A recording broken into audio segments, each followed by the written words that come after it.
Everyone, मैं ज्योति पारिक और आपका हमारे महाविद्यालय श्रीमती मोहरी देवी तापड़िया कन्या महाविद्यालय के यूट्यूब चैनल पर एक बार फिर से स्वागत है। लास्ट वीडियो में हम अपने बीए फर्स्ट ईयर के राजस्थान के भूगोल के अंतर्गत हम राजस्थान की जनजातियों के बारे में पढ़ रहे थे।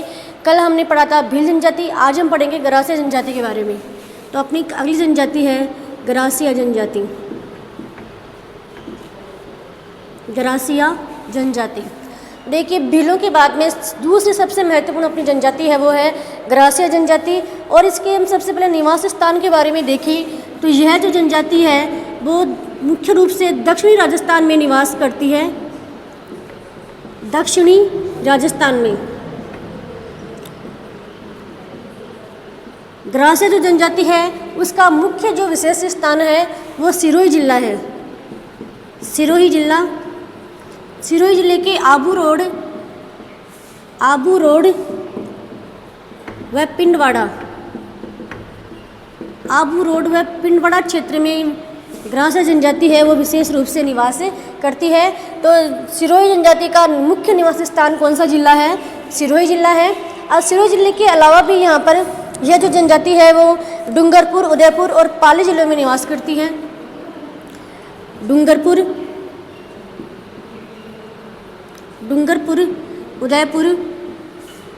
उदयपुर व पाली। ठीक है, तो राजस्थान में गरासिया जनजाति का मुख्य निवास स्थान सिरोही जिला है। सिरोही जिले के आबू रोड व पिंडवाड़ा क्षेत्र है। इस सिरोही जिले के अलावा डूंगरपुर, उदयपुर और पाली जिलों में यह जो जनजाति है वो निवास करती है। यह जनजाति समग्र आदिवासी जनजाति की 6.70%, समस्त जनजाति की 6.70% जो जनजाति है वह राजस्थान में गरासिया जनजाति पाई जाती है। 6.70%, मतलब पूरे राजस्थान में जितनी भी जनजातियाँ निवास करती है उसका 6.70% जो जनसंख्या है वह गरासिया जनजाति का राजस्थान में है। गरासिया जो लोग होते हैं वो सांवले और स्वस्थ तथा लंबे कद के होते हैं और इनके जो आदमी होते हैं वो बड़े ही हष्ट-पुष्ट होते हैं। स्त्रियाँ थोड़ी आलसी व मस्त मिजाज की होती है। उसके बाद हम इनका देखते हैं अगला निवास स्थान के बाद हम इनका अगला पॉइंट देखते हैं प्राकृतिक वातावरण। अगला है प्राकृतिक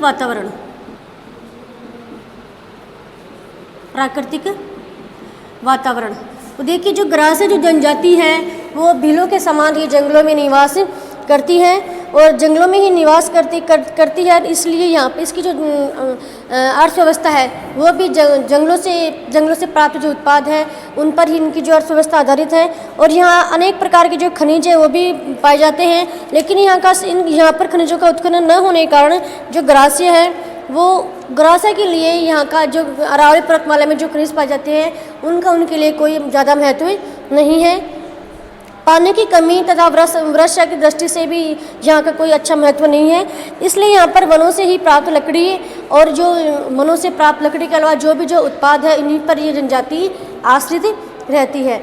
उसके बाद हम इनका भोजन देखें तो प्राकृतिक वातावरण में हमने देखा कि यह जनजाति मुख्य रूप से वनों में निवास करती है। उसके बाद हम इनका भोजन देखते हैं तो जो गरासिया जो जनजाति है वह मुख्य रूप से शाकाहारी और मांसाहारी भी होती है। शाकाहारी व मांसाहारी भी ये होती है। यह जनजाति जंगली जानवरों का शिकार करती है। उनके शिकार करने के बाद उनसे प्राप्त जो मांस होता है उसका प्रयोग भी करती है और इसके अलावा जंगलों से प्राप्त कंदमूल, फल इत्यादि का ये प्रयोग करती है। इसके अलावा यह जो जनजाति है वो भीलों की तरह मक्का, बाजरा आदि फसलों का उत्पादन भी करती है। खाद्यान्न फसलों में मक्का और बाजरा, खाद्यान्न फसलों में इनका प्रमुख भोजन होता है मक्का और बाजरा का भी उत्पादन ये गरासिया लोग करते हैं। इसके अलावा ये मांसाहारी होने के कारण ये शिकार से मांस, जंगली फल इत्यादि प्राप्त करते हैं और उनका उपयोग करते हैं।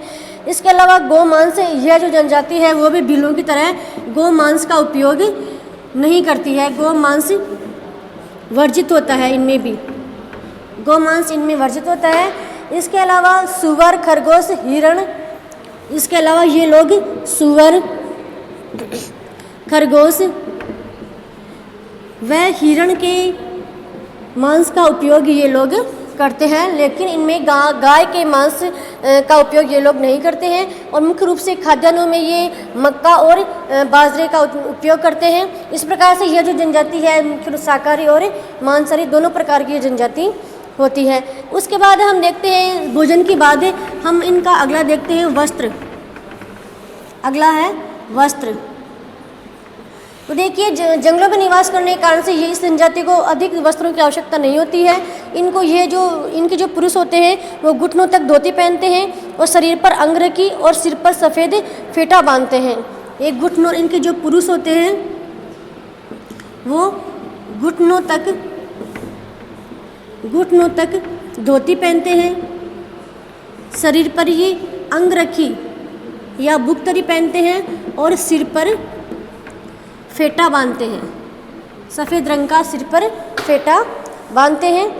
इसके अतिरिक्त इनके जो स्त्रियाँ होती हैं वो लहंगा, ओढ़नी और कांचली पहनती हैं और इनके जो बच्चे होते हैं वो विशेष रूप से नग्न अवस्था में ही घूमते रहते हैं। ये जो लोग होते हैं वो बड़े बड़े बाल रखने के बड़े ही शौकीन रहते हैं। बड़े बाल रखते हैं, ये लोग बड़े बाल रखने के शौकीन होते हैं। इनकी जो स्त्री और पुरुष हैं दोनों ही वो बड़े बाल रखना ज़्यादा पसंद करते हैं। इसके अलावा ये चांदी के गहने और पहनने में भी इनका बड़ा शौक़ है। चांदी के ये गहने पहनते हैं, चांदी के गहने। इस प्रकार से इनके जो वस्त्र ये है कि इनके जो पुरुष होते हैं वो घुटनों तक धोती पहनते हैं। इसके अलावा अंगरखी शरीर के ऊपर अंगरखी और सिर पर फेटा बांधते हैं। इनकी जो विवाहित महिलाएं यहाँ पे कुर्ती, कांचली और लहंगा पहनती हैं। और स्त्रियाँ जो पुरुष होते हैं वो नग्न अवस्था में घूमते हैं और ये बड़े बाल रखने के शौकीन होते हैं और चांदी के कड़े हैं ये लोग ज़्यादा पहनना पसंद करते हैं। ठीक है, उसके बाद देखते हैं इनका आर्थिक तंत्र, ग्रासियों का आर्थिक तंत्र।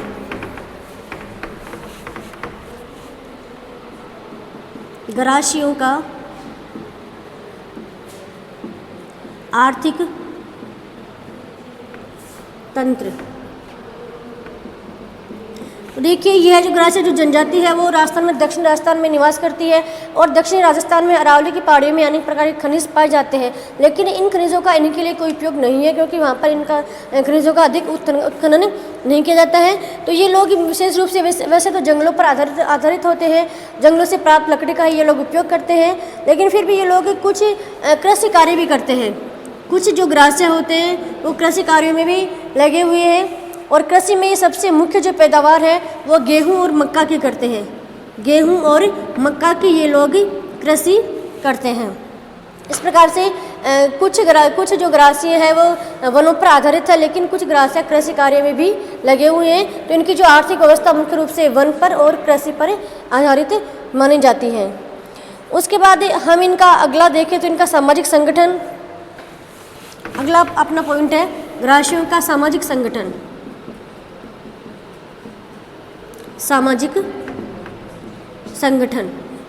तो देखिए आगे हम ग्रासियों के सामाजिक संगठन में देखें तो ये मुख्य रूप से अंधविश्वासी होते हैं। जो ग्रास्य लोग होते हैं वह भीलों की तरह अंधविश्वासी होते हैं और ये जादू टोनों में विश्वास करते हैं। जादू टोनों में ये जो लोग हैं वो ज़्यादा विश्वास करते हैं। जैसे भील अंधविश्वासी होते हैं और जादू टोनों में विश्वास करते हैं, भूत प्रेतों में विश्वास करते हैं, उसी प्रकार ग्रासिया भी जादू टोनों और भूत प्रेतों में विश्वास करते हैं। इसके बाद देखें तो इनके जो त्यौहार होते हैं, इनके त्यौहार भी हिंदुओं की तरह होते हैं। इनके त्यौहार बिल्कुल हिंदुओं की तरह होते हैं और होली और दीपावली भी ये लोग मनाते हैं। बिल्कुल हिंदुओं की तरह ये लोग होली और दीपावली मनाते हैं। मतलब इनके त्यौहार, भीलों के त्यौहार भी और ग्रासियों के त्यौहार भी बिल्कुल हिंदुओं के समान ही होते हैं। इसके अलावा इनमें कई तरीके के मेले भी ये लोग आयोजित करते हैं और सिरोही के सारकेश्वर के मेले में हजारों ग्रास्य सम्मिलित होते हैं। इनमें सबसे प्रसिद्ध मेला है सिरोही का सारकेश्वर। सिरोही का सारकेश्वर मेला इनका सबसे प्रसिद्ध मेला माना जाता है। इसका मतलब ये लोग, इनके समाज में मेलों का भी बड़ा ही महत्व है। ये लोग कई वर्ष में कई मेले आयोजित करते हैं। ठीक है, उसके बाद इनके जो गांव होते हैं, उनके गांव या फला 10-12 घरों को मिलकर इनके घरों को फला कहा जाता है। मतलब 10 से 12 जो घर होते हैं उन घरों को सम्मिलित रूप से फला कहा जाता है, फला कहा जाता है। इस प्रकार से ये है इनकी सामाजिक संरचना कि इनमें 10-12 घरों के एक समूह को ये लोग फला कहते हैं। ये लोग अंधविश्वासी होते हैं, जादू टोनों में विश्वास करते हैं, भूत प्रेतों में विश्वास करते हैं और इसके अलावा इनके जो त्यौहार होते हैं वो बिल्कुल हिंदुओं की तरह होते हैं। ये लोग भी होली, दीपावली और मकर संक्रांति ये लोग मनाते हैं और वर्ष में कई मेले ये लोग आयोजित करते हैं। इनका सबसे प्रसिद्ध मेला है सिरोही का सारकेश्वर मेला, इनका सबसे प्रसिद्ध मेला है। उसके बाद अगला इनका है, इसके बाद हम देखें तो ये जो ग्रास्य जो लोग होते हैं वो 2 प्रकार के होते हैं। जो ग्रास्य होते हैं वो 2 प्रकार के होते हैं। एक होते हैं राजपूत ग्रासिया, एक होते हैं राजपूत ग्रासिया और दूसरे होते हैं भील ग्रासिया। अब देखिए जो राजपूत जो ग्रास्य होते हैं वो अपने आप को उच्च श्रेणी के मानते हैं और जो भील ग्रासियों को ये लोग निम्न श्रेणी के मानते हैं। इस प्रकार से ये लोग एक दूसरे के साथ वैवाहिक संबंध स्थापित नहीं करते हैं।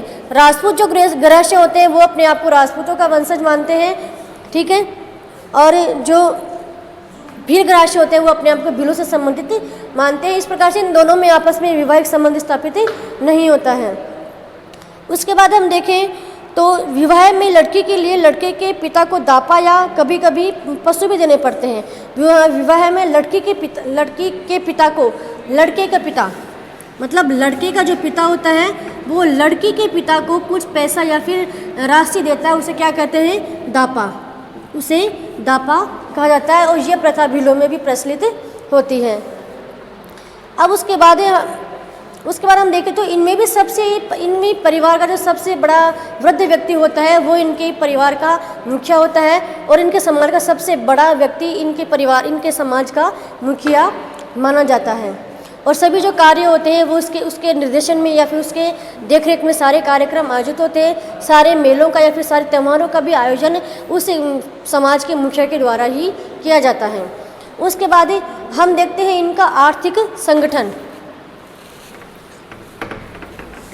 इस प्रकार से ये इनकी सामाजिक संरचना होती है। तो देखिए अगला है इनका आर्थिक संगठन। आर्थिक संगठन देखिए वैसे तो ये लोग जो ग्रास्य जो लोग होते हैं वनों में रहते हैं, वनों पर आधारित रहते हैं, लेकिन कुछ रूप से कृषि कार्य भी करने लग गए हैं। लेकिन अब वर्तमान में सरकार के द्वारा भी इनको और अधिक विकसित करने के लिए सरकार के द्वारा भी अनेक प्रयास किए जाते हैं। इनको शिक्षा प्रदान करने के लिए इनके क्षेत्रों में अनेक प्रकार के छोटी बड़ी स्कूलें भी, प्राथमिक स्कूलें भी स्थापित की गई है और एक शिक्षित होने के बाद ये लोग इनका सामाजिक परिवर्तन भी हुआ है, ये समाज से जुड़े भी हैं और कुछ ग्रास्य जो लोग हैं वो सेना में भी भर्ती होने लग गए हैं और इनके अलावा कुछ सरकार के द्वारा शिक्षित करने के लिए अनेक प्रयास किए जा रहे हैं। इस प्रकार से उनका आजकल वर्तमान में थोड़ा बहुत अधिक सामाजिकरण भी इनका होने लग गया है। तो इस प्रकार से आज के वीडियो में हमने ग्रास्य जनजाति के बारे में हमने पढ़ा है, हमने इसकी निवास क्षेत्र के बारे में पढ़ा है, हमने इसका सामाजिक संगठन पढ़ा है, इनके वस्त्र, इनका आवास, इनका भोजन, इनकी सामाजिक परंपराएं, इन सभी के बारे में हमने पढ़ा है। नेक्स्ट वीडियो में हम नेक्स्ट जनजाति के बारे में पढ़ेंगे। तब तक के लिए धन्यवाद।